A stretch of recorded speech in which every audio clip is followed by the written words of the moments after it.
You ask Tiger to solve. This deals with linear equations with one unknown. The final result is v equals 2.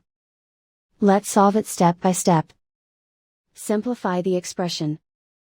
Expand the parentheses. Simplify the arithmetic. Multiply the coefficients. Group like terms. Simplify the arithmetic. Group all constants on the right side of the equation. Subtract 35 from both sides. Simplify the arithmetic.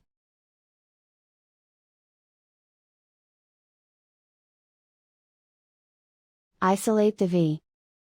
Divide both sides by -48. Cancel out the negatives.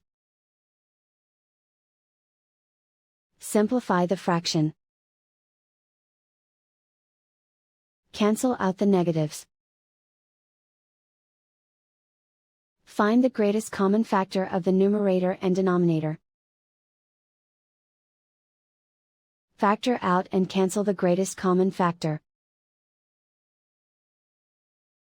And so the final result is v equals 2.